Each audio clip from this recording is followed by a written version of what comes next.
Imagine a ring on your finger. As long as it stays on your finger, it belongs to you. If one day the ring slips into the grass, you can lose it in an instant. That is how many people imagine salvation, as a precious object.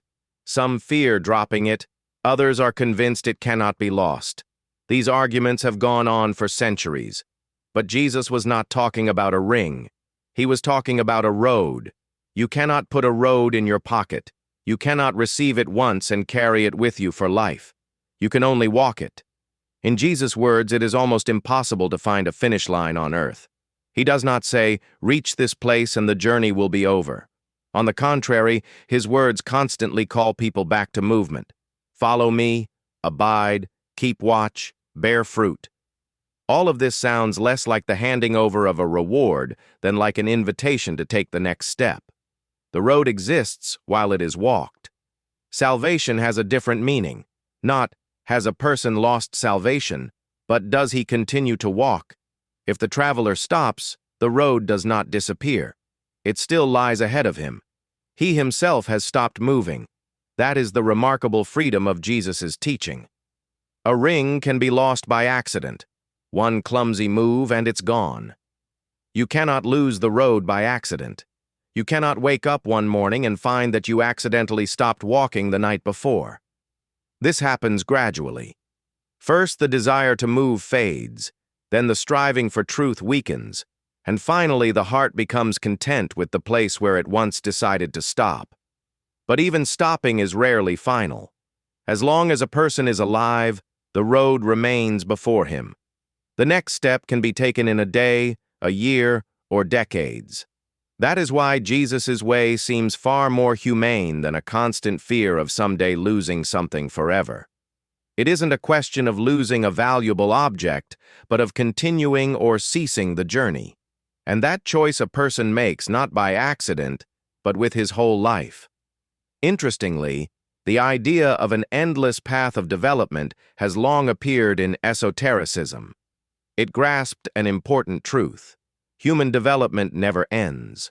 Consciousness can grow, the inner life can expand, a new summit always opens ahead.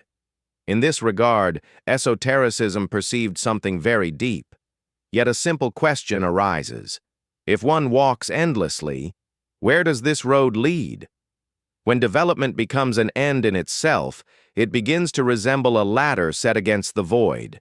Each new rung begets the next. Each new state demands another state, and development gradually comes to exist for its own sake. The path becomes endless, but its direction remains uncertain. Jesus does not begin with the road at all, but with the one to whom it leads. God is not simply the highest part of the cosmos or tucked away on some final level of existence. However vast the cosmos, it remains a creation. God is always greater than the cosmos. Therefore, the path does not remain unending because the universe is infinite. It is unending because God himself is infinite. Here we find the distinction between two visions of spiritual development. Esotericism saw movement. Jesus showed the direction. Esotericism saw growth. Jesus explained what that growth is for.